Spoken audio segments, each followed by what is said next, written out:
Hi, I'm Marie. Mom and wife full-time, that's me. Paul, that's my husband, works a trading gig, and let's just say he's married to his job just as much as he is to me. Used to scribble down thoughts on books, reading between and beyond the lines, but these days I'm more about reading bedtime stories to our boy, Jack. Life threw some curveballs early on, lost my parents when I still needed them.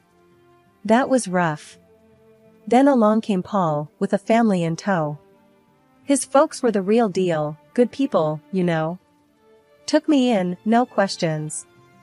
Made me feel like I finally belonged somewhere again. Been with Paul for years now, since those college days when love seemed to be enough to fill any void. We settled into a rhythm, he at work and me taking care of everything else.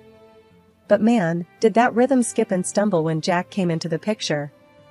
Paul changed, or maybe this was always him, just waiting for a reason to surface. He'd come home on a Friday night with a few too many drinks in him, loose-lipped and surly.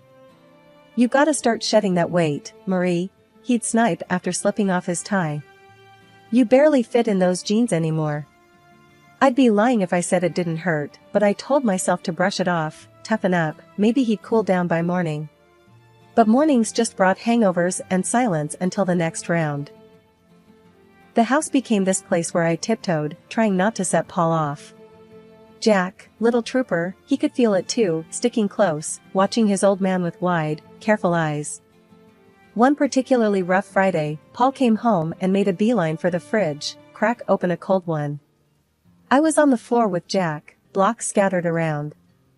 "Another day in paradise, huh?" Paul sneered, leaning against the counter. I forced a smile, just the usual, you know, chasing after this little tornado. I ruffled Jack's hair, but my heart wasn't in it. Paul tossed his head back, downing half the bottle. "Maybe put some of that energy into a workout routine, eh?" I bit my tongue, counting to 10 in my head. "I'll look into it," was all I managed, shuffling Jack into his pile of toys, anything to escape the cutting edge in Paul's tone. But the weight wasn't just on my hips, it was on my chest, heavy, making it hard to breathe. I didn't know who I was in Paul's eyes anymore. I had finally shaken off those last stubborn pounds. It felt good, kind of. But Paul, well, he had a talent for finding flaws. My sweats and baggy tees were the new target. "Jesus, Marie, you dress like you're living at the gym. When was the last time you dressed up? Remember how you used to look?" There he was, leaning on the doorframe with that look that said everything his words didn't.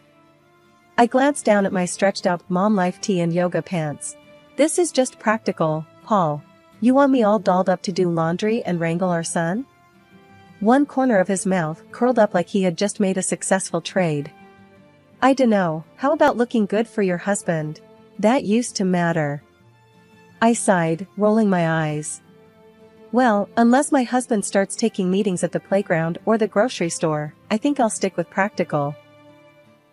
He shook his head, chuckling without humor. "You used to care, Marie." His voice trailed off as he wandered back toward the living room, his disapproval hanging in the air like a bad smell. Then there was Jack, our boy, trying to navigate the shaky terrain between us. I was teaching him please and thank you, thinking manners mattered. Paul caught a bit of our lesson one afternoon and scoffed. "Look at you, teaching him to be Mr. Manners. You want him to get trampled on?" "Manners are important, Paul. It's about respect," I said, trying to keep my voice even. "Respect is earned, not politeness the least," he shot back. "He needs to toughen up, not be some yes, please pushover." Then the whole freeloader thing started. One night, Paul came home, tie askew, looking like he had won and lost the same fight. "Nice day?" he asked, sarcasm heavy as he glanced around what I'd come to see as our minefield of a home. I put down Jack's toy and braced for what was coming. "Just the same, dealing with tantrums and spills. How was work?" Paul's laugh was short and sharp. "Work? Oh, it was just dandy, supporting a parasite." My cheeks burned. "Excuse me?" My voice was a little too loud. Jack's eyes flitted from me to Paul, sensing the shift. "A parasite, Marie." "I work, you play house," he said, each word pointed and heavy. That's the thanks I get? I am raising our child, Paul. Your child. That's work. That's vital, I said, my voice rising now, too. Jack started fussing then, picking up on the tension. I swept him up into my arms, trying to shield him from the fallout. Paul had a knack for knowing when he'd pushed too far, and his next words were more measured. Marie, I go out there and deal with sharks all day. Come home, and what? I don't know, something different. I can't be your one-man show, Paul, I said softly, trying to defuse the bomb that our marriage had become. I'm here, juggling a million things for us, for Jack. We looked at each other then, really looked, and I wondered if he saw the plea in my eyes. The help me, back me up, be with me that I felt screaming inside. But he turned away, the finality of his silence telling me that no, he didn't see. He didn't want to. One day, the disrespect boiled over. Jack scrunched up his little face and called me a name, a real zinger. He got it from Paul. You're just a lazy bum, he had hurled at me, his tiny voice bitter and angry. I felt like I'd been slapped. What? Jack, no, you can't say that, I stumbled, shocked. He folded his arms, stubborn as his dad. Dad says it, so can I. That was the last straw. When Paul got home, I was waiting, steaming like a forgotten kettle. You know what your son called me today? I laid into him without waiting for an answer. Paul dropped his keys on the counter and chuckled, clearly not seeing the line had been crossed. What did he say? The truth? He tossed his words over his shoulder as he walked to the fridge, his casualness like acid on my skin. Is that funny to you? I was shouting now, my usual restraint snapped tight as a dry twig. Your son is calling me names. Paul leaned against the kitchen counter, beer in hand, a smirk blooming on his face. Oh, come on, Marie. Kid's gotta learn to stand his ground. I was staring at him, hands balled into fists. By disrespecting his mother? He shrugged, a lazy lift of his shoulders that sent me teetering on the edge. You're too soft on him. Look, he's getting some spine. Spine? My voice shot up another octave. He's learning to be just like you. Paul grinned and ruffled Jack's hair. Ain't that right, champ? I turned to Jack, who was looking at us with eyes that were too old for his face. Jack, listen to me. What you said to me this morning was wrong. You can't talk to people like that. Jack's chin jutted out, defiant and stubborn. But Dad. I don't care what Dad says, you listen to your mom. I cut him off, my heart thudding like a drum. I was desperate for him not to follow in Paul's footsteps. But Paul wasn't letting it go. The boy's gotta learn to speak up. World's not gonna hand him anything. You keep coddling him, he'll end up. I get it, all right? I get it. I cut him off, feeling the weight of his words like a physical thing on my chest. But there's a line. You don't get it, do you? Paul threw up his hands, that ugly smirk still there. Whatever, Marie. You make mountains out of molehills. I turned from him, that burning in my chest now a churning mess. This is not how I want our son to grow up. This disrespect ends now, it ends here. Paul just took a swig of his beer, and I knew, right then, my words were just bouncing off him. I looked at Jack, really looked at him. You apologize to me, now, I said, the power in my voice surprising even me. Jack's eyes darted between me and Paul, but he knew that tone. Sorry, Mom. The word was small, almost lost in the kitchen, but it was there, and it was a start. I moved closer to Jack, knelt down so I was eye level with him. Thank you. We treat each other with respect in this house, you got it?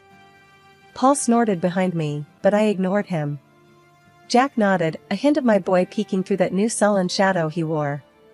It was a crack in the wall Paul was building around him, a crack, but also a starting point. I stood up, squared my shoulders. We're going to fix this, Jack. No more name-calling, no more disrespect. We're better than that. I took Jack's hand, and we left the room, leaving Paul and his smugness behind us. I stood there on the sidewalk, my phone shaking in my hand. It was one of those moments where your gut ties up in knots. There, across the street, Paul was laughing it up with some woman. Blonde, curvy, and looking at my husband like he was the last piece of chocolate in the box. My thumb pressed record before I even decided to. The walk home felt a million miles long.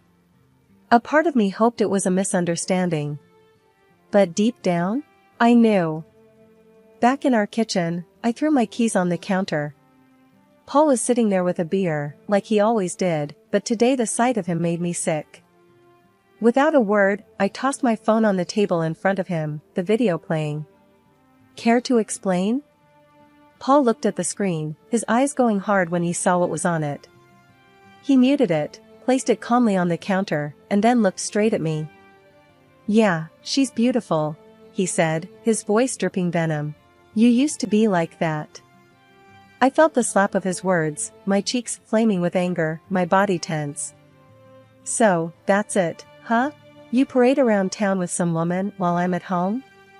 Paul stood up, his chair scraping back against the tile. He was too close now, his voice low and mean. What, you stalking me now, Marie? Can't handle the fact that maybe there's more out there than what's inside these walls? I was reeling, feeling the pieces click together. Cut the crap, Paul. You're cheating. He didn't even flinch. You wanna know why? He said, his chest puffing up. Because around her, I'm somebody. Not just the guy who pays the bills or the bad guy 'cause he ain't Mr. Rogers. So that's it? I edged back, feeling the counter dig into my hips. Your family's not enough for you? Paul snorted and grabbed his beer again. It stopped being enough a long time ago. Maybe if you'd have kept up with yourself, I wouldn't have to look elsewhere. The bile rattled in my throat. I'm not the one who promised till death do us part. His laugh was short and punched the air. Those are just words, Marie. They stopped meaning anything to you a long time ago. I should have been crying, but the tears wouldn't come. I was just empty and angry. I gave you everything, Paul. I gave you a son, I made a home for us. And this is how you repay me? He took a long drink, then leaned back against the counter. You gave me a home? Looks like a prison to me. Same old, every damn day. You think that's a life? We made vows, Paul. I shouted, my voice cracking. Yeah, and you broke them every day with your sweatpants and constant nagging. His face twisted into something ugly, something monstrous. That was the last thing he said before I walked out, my heart numb, anger seeping into every corner of my being. I was on edge the whole ride over to Paul's folks' place. It was gonna be nasty, but I had to lay it out for them. They needed to know who their son really was. His mom answered the door, with a happy smile. Marie, what brings you here at this hour? I just barreled past her. I gotta show you both something. Once his dad came in, I played them the video straight up. His mom gasped, her hand flying to cover her mouth. His dad, red-faced and looking like he'd rather be anywhere else, he barked at me, Paul's gotta stop this nonsense now. And like that, all hell broke loose. That night back at our place, Paul kicked off as soon as I walked in. You had to drag my parents into this, didn't ya? His voice was loaded, ready to fire. Yeah, well someone's got to. I shot back, my nerves steel. He was a storm brewing. With a step towards me, his hand raised, but he didn't get far. You're bad. Jack's voice cut through, strong and braver than any of us. Paul stopped stone cold. Paul's hand dropped, and his mask slipped a second, shock in his eyes. But then he hardened up again, cold as steel. I want you out, he said, spitting the words like they were sour. Take the kid and go. So we went. With Jack's hand in mine, I didn't look back. Bags thrown in the back of the car, we headed for the city, miles of road unwinding like my thoughts. The luxury house was something else, my unexpected inheritance. 2 stories, white columns, and a porch you could throw a party on, all waiting in another city, away from everything that had gone wrong. None of my folks, not even a whisker of Paul or his clan, had ever set eyes on it.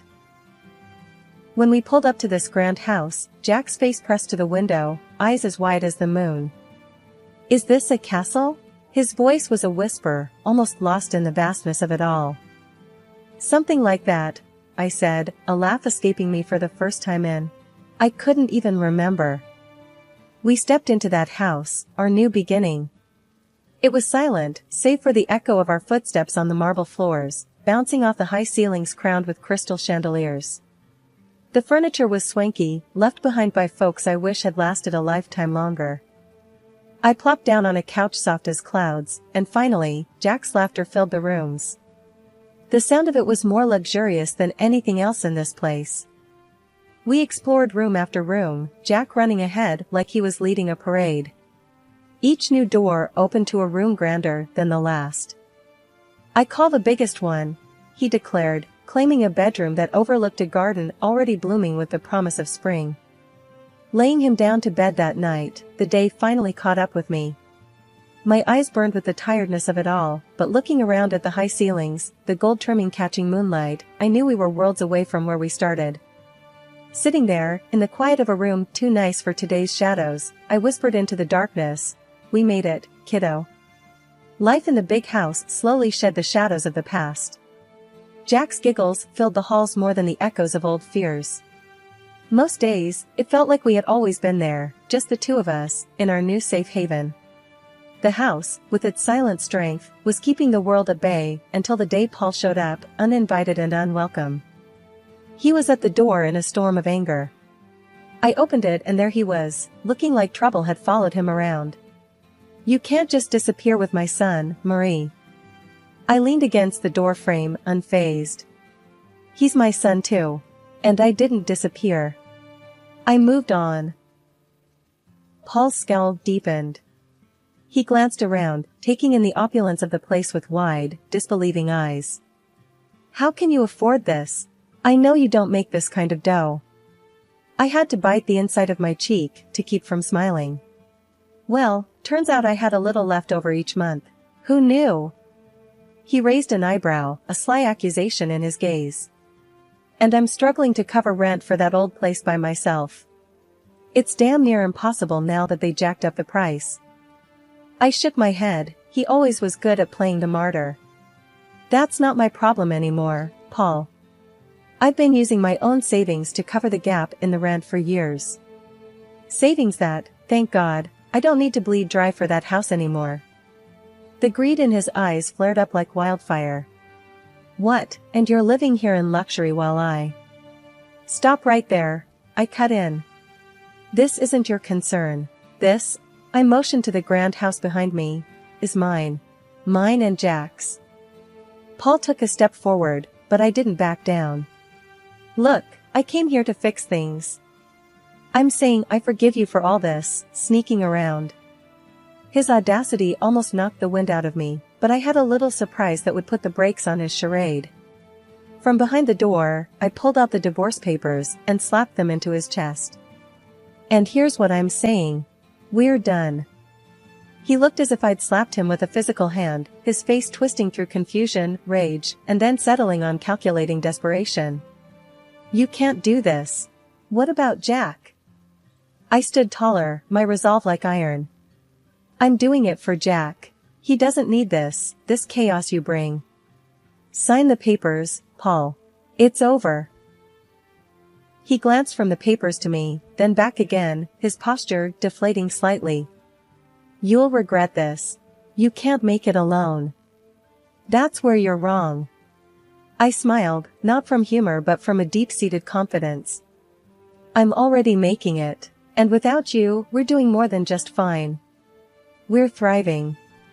With a shake of his head, Paul looked like he wanted to say more, but he didn't. Instead, he turned on his heel and strode away, clutching the papers like they were a snake that could bite. Once he was gone, the house seemed to exhale with me. I closed the door gently, turning back to the life I had fought so hard for. Life had a way of tossing stuff at you, hard and fast. It was Thursday, the kind of day that should have been easy, but it wasn't.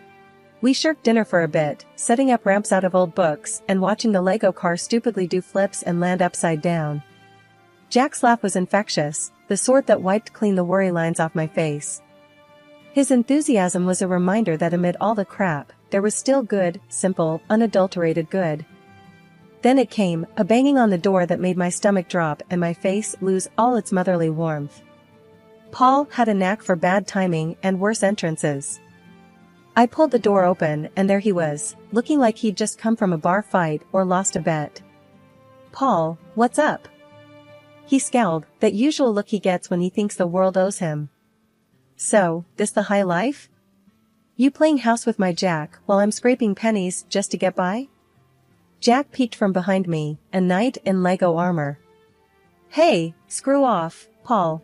Don't talk to my mom like that." Paul's face turned a nice shade of tomato. "The hell?